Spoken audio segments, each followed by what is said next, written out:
Je vous remercie, vous de la presse, d'être venus massivement couvrir ce point de presse. Je vous remercie parce qu'il semblerait que je sois un produit fabriqué par la presse. Donc je vous en remercie. Et si par la grâce de Dieu nous étions élus, je vous ferai peut-être des micros qui enregistrent à partir de vos bureaux pour vous faciliter la chose.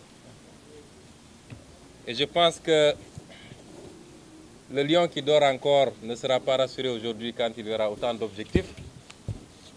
Et c'est le produit, malheureusement, d'une série d'événements et d'activités qui ne sont pas des plus honorables pour le Sénégal.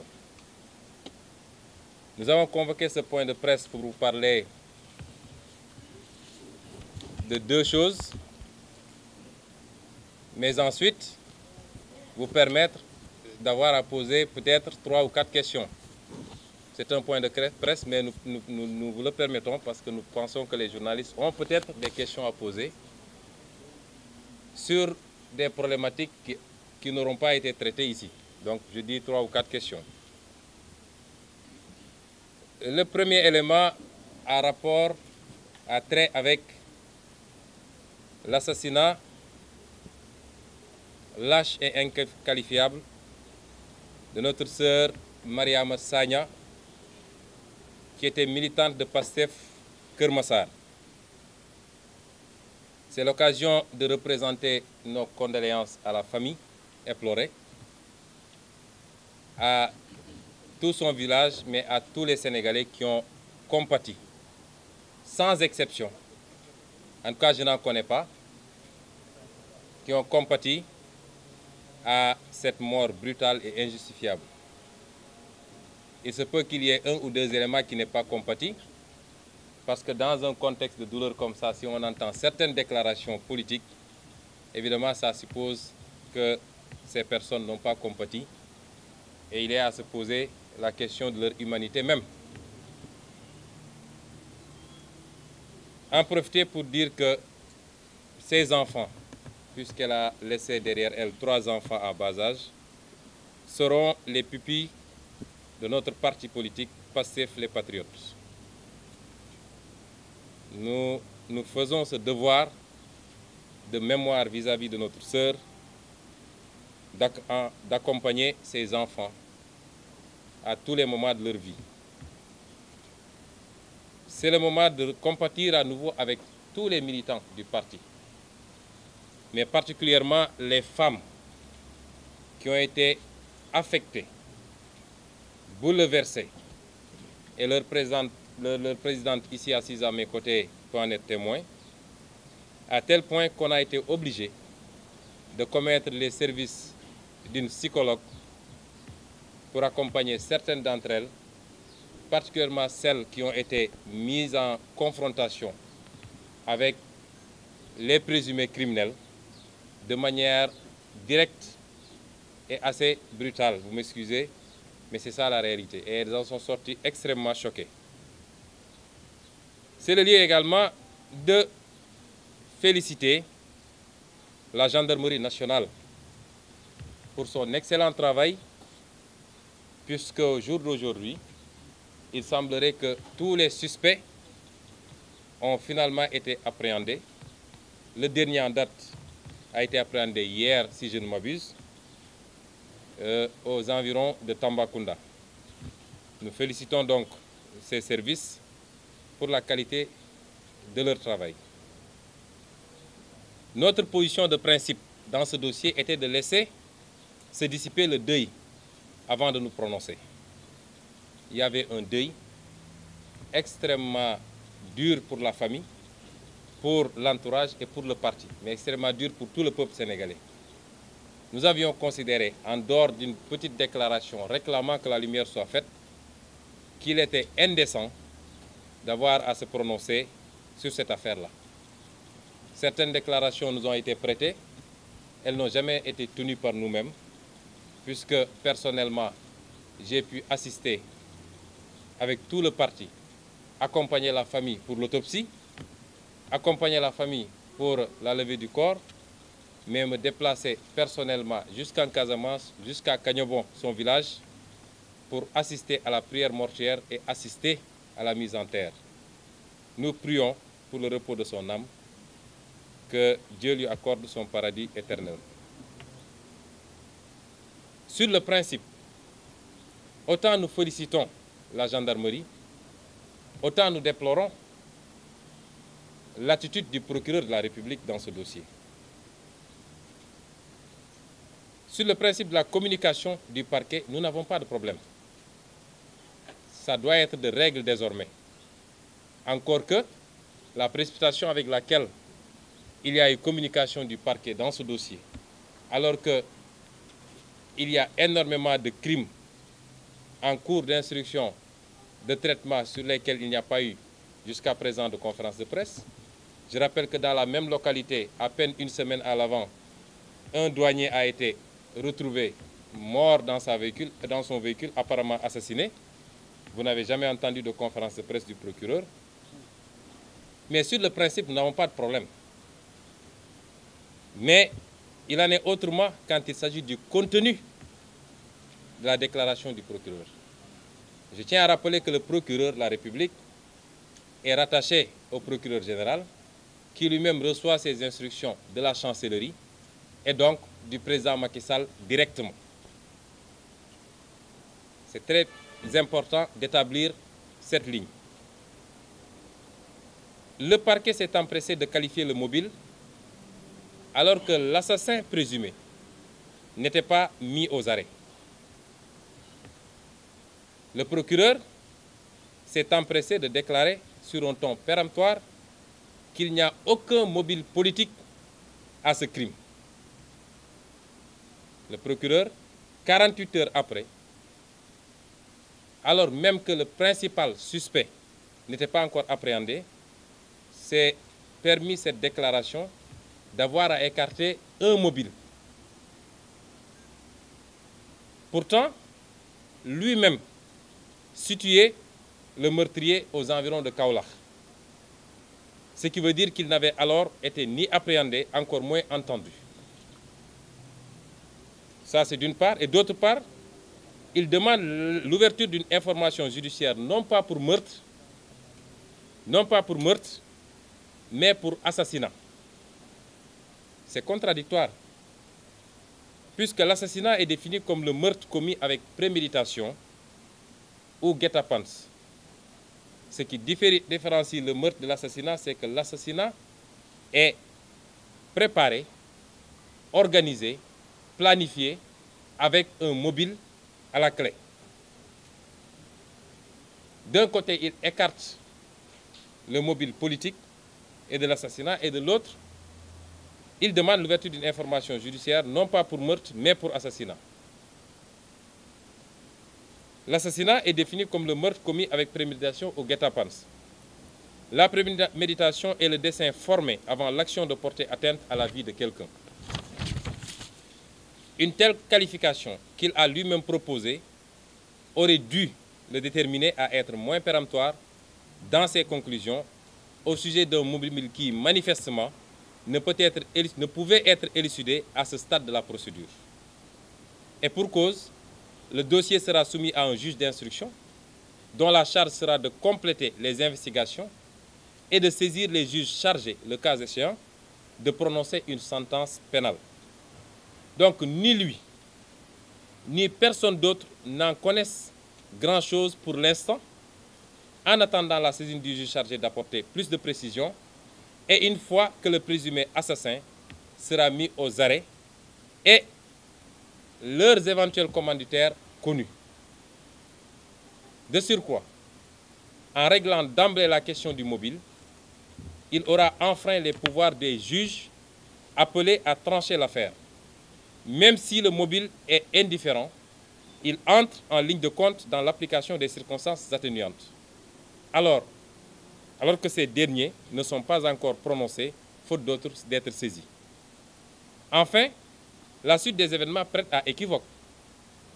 Lorsqu'un personnage influent du parti au pouvoir a franchi le Rubicon en déclarant que la victime avait été retrouvée avec de fortes sommes d'argent. Comment a-t-il pu accéder à une telle information au sujet de sommes d'argent que les enquêteurs eux-mêmes n'ont pas vues et que seul donc le meurtrier a pu emporter dans sa fuite? Était-il de connivence ou en communication avec ce meurtrier pour avoir cette information? Comment a-t-il pu accéder à cette fausse information pour une instruction frappée en principe du secret et qui ne révèle d'ailleurs nulle part l'existence de ces sommes d'argent supposées, puisque dans les PV de gendarmerie, il n'est nulle part mentionné que de l'argent ait été trouvé chez la défunte.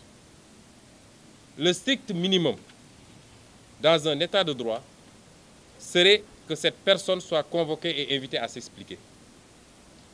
Et pourquoi le procureur n'ouvre pas une information judiciaire, ne convoque pas cette personne? Parce qu'elle appartient au régime, et dans ce pays, quand vous appartenez au régime, vous pouvez vous permettre tout, vous pouvez dire tout, vous pouvez insulter qui vous voulez, vous pouvez détourner de l'argent, être épinglé par l'OFNAC, l'IGE, la Cour des comptes, mais il n'y aura pas de suite. Pire, un autre allié du pouvoir a effectué une sortie médiatique pour affirmer connaître le meurtrier et désigner un nom à ma personne. C'est particulièrement grave. Dans tout état normal, il aurait dû être immédiatement convoqué par le procureur. Mais rien n'en a été. Il n'a pas été convoqué. Il n'y a même pas eu de réprobation.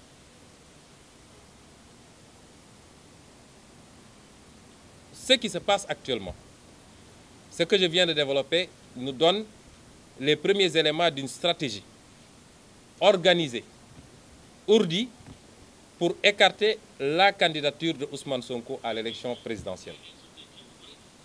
Tout ce qui est en train de se passer concourt à un seul objectif: comment faire pour écarter Ousmane Sonko de la course à la présidentielle.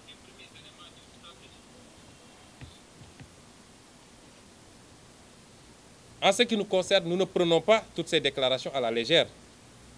Vous savez, comme disent les Wolofs, les petits fous qui s'agitent, ce qu'ils racontent, ils l'ont entendu à la tente du roi. Elle participe d'un vaste complot ourdi par le régime de Macky Sall pour nous écarter de la course à la présidentielle au moyen de machinations judiciaires. Aujourd'hui, on ajoute des arguments de terrorisme, tantôt, demain de violence, après-demain d'argent illicite ou de drogue. Nous n'excluons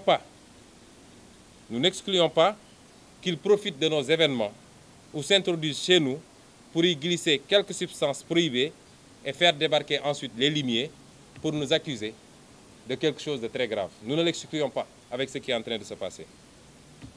Je veux rassurer tout le monde, nous ne sommes pas paranoïaques, parce que pour être paranoïaque, il faut avoir peur. Or, nous n'avons pas peur de ces gens-là. Tout le peuple sénégalais constate que la peur est dans l'autre camp. Il suffit qu'on annonce une sortie de Ousmane Sonko pour que ça tremblote comme des feuilles, que ça pleurniche comme des fiottes. Donc la peur n'est pas dans notre camp. Nous n'avons pas les moyens de l'État, nous n'avons pas l'appareil d'État, nous n'avons rien derrière nous, mais nous n'avons pas peur de ces gens. Et je veux rassurer tout le monde qu'il n'y a aucune paranoïa, encore moins une victimisation. Nous donnons des faits concrets que chacun d'entre vous peut vérifier. Rien n'est inventé dans ce qu'on est en train de dire.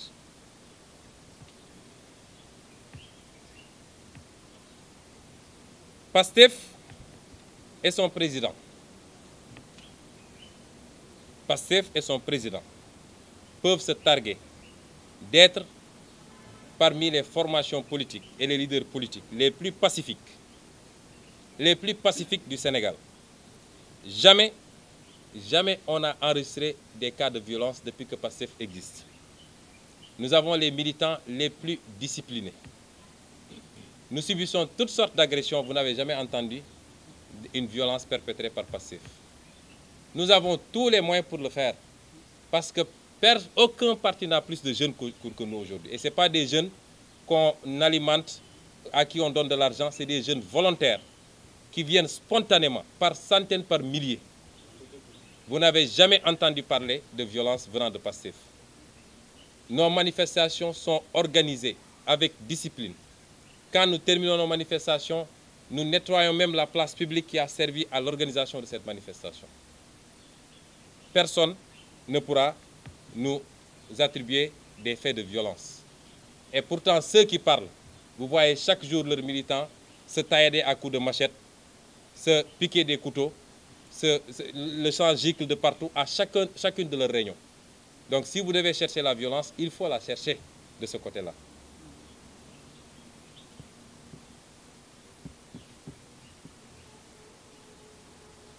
Chaque jour, depuis le 16 septembre, vous voyez qu'il y a eu toujours une violence verbale contre Ousmane Sonko. Mais vous noterez que depuis la sortie de Solution, je crois que Solution empêche certains de dormir. J'ai parlé l'autre jour de Diefour Général. Il ne se passe un jour sans que vous ne voyez des gens sortir de partout, des alliés, des militants, des ministres, des députés, des religieux, entre guillemets, pour raconter tout et n'importe quoi sur Ousmane Sonko. Ça va jusqu'à maintenant des menaces de mort, puisque vous les avez tous entendues. Que des gens appellent publiquement à l'exécution de Ousmane Sonko. C'est pourquoi nous avons écrit au ministre de l'Intérieur. Nous avons écrit au ministre de l'Intérieur qui lui-même m'a publiquement menacé sur les ondes d'une radio.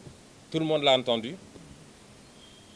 Nous avons écrit à ce ministre de l'Intérieur pour que l'État assure ma protection. Espérons simplement que Macky Sall, même si j'en doute fort, aura l'élégance du président Abdoulaye Wade, qui, rappelons-le, en 2012, lui avait accordé cette même protection lorsque il a été caillassé à Kébémer. Espérons simplement, j'en doute fort, qu'il aura la même élégance. À défaut, nous avisons toute l'opinion nationale et internationale que tout ce qui nous arriverait sera de la responsabilité exclusive de Macky Sall et de son régime. PASTEF ensuite est le parti le plus transparent. PASTEF ne reçoit aucun centime. Et nous avons mis au défi ce régime depuis longtemps, avec tous les moyens dont il dispose, d'avoir à prouver que PASTEF reçoit un franc malien, un franc français d'ailleurs, qui ne proviendrait des cotisations de ses membres, des levées de fonds des Sénégalais de tous bords, de la diaspora, que je félicite avec la campagne Bokona, comme de l'intérieur du pays.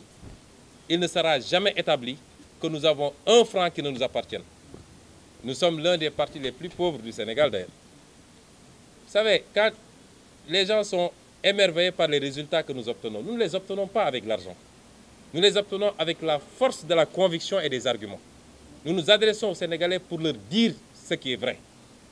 Et c'est ça qui justifie ces ralliements et ces adhésions massives. Vous ne verrez jamais quelqu'un vous dire « PASTEF m'a donné 50 francs ». Il nous arrive d'avoir des difficultés pour payer ce siège. Mais comme leur pratique politique, c'est comment détourner de l'argent et aller acheter des consciences, ils pensent que derrière chaque succès, il y a forcément des milliards. Nous n'avons rien.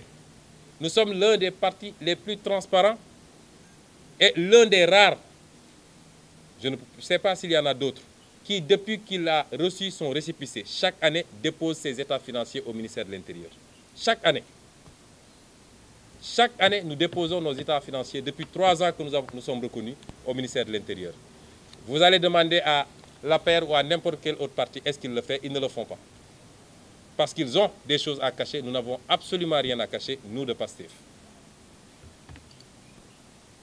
Alors, les enseignements qu'on peut rapidement tirer de tout ça, parce que ces occasions doivent nous permettre de parler aux Sénégalais. Il y a un contexte sécuritaire extrêmement délétère dans ce pays. Tous les citoyens sont en danger. Les deux mises en cause dans cette affaire de Mariama Sagna sont des repris de justice. Et l'auteur présumé des faits a été condamné récemment à 5 ans de prison ferme pour tentative de meurtre. et il a été élargi en janvier 2008. Combien de criminels sont chaque fois élargis de nos prisons? Janvier 2018. Donc ça fait juste 8 mois entre la date d'élargissement et la commission de ce meurtre. Et combien d'autres forfaits a-t-il pu commettre de larcin ou d'agression entre ce temps? Cela pose donc, et son complice est connu des services de police pour faire d'usage de stupéfiants. Cela pose donc un véritable problème de réinsertion des détenus. Le reclassement des condamnés est une mission assignée à l'État qui, du point de vue des problèmes de sécurité, est débiteur d'une obligation vis-à-vis des Sénégalais. L'accumulation des cas de meurtre pose un véritable problème directement lié à l'échec de notre politique pénale, tant en détention qu'en milieu dit ouvert, c'est-à-dire suivi et réinsertion sociale des détenus. On peut même situer quelques origines du mal dans les pouvoirs exorbitants qui sont accordés au président de la République, notamment en ce qui concerne l'octroi des mesures de grâce. Nous avons un code qui accorde au président de la République la possibilité de gracier, mais sans l'encadrer. Aucun type de crime, de délit ou d'infraction n'est exclu. Tout criminel peut être gracié à tout moment par le président de la République. Et le régime de Macky Sall en use et en abuse à la veille de chaque fête d'indépendance, de chaque fête de fin d'année, de chaque tabaski, de chaque Korité. C'est en masse que des criminels extrêmement dangereux sont libérés. Et c'est ces gens-là qui aujourd'hui écument nos banlieues, écument toutes les régions du Sénégal et continuent à commettre les meurtres que nous connaissons. C'est extrêmement grave. Là où l'État refuse de prendre des mesures, refuse de construire par exemple de nouvelles prisons, parce que c'est lié à des croyances mystiques. Il est dit que le président qui construit des prisons ira en prison lui-même. Et c'est pourquoi nos présidents ne veulent pas en construire. Depuis Rebeuss, on ne peut pas construire d'autres prisons. C'est extrêmement grave ce qui se passe et on ne peut pas passer sous silence ces questions-là.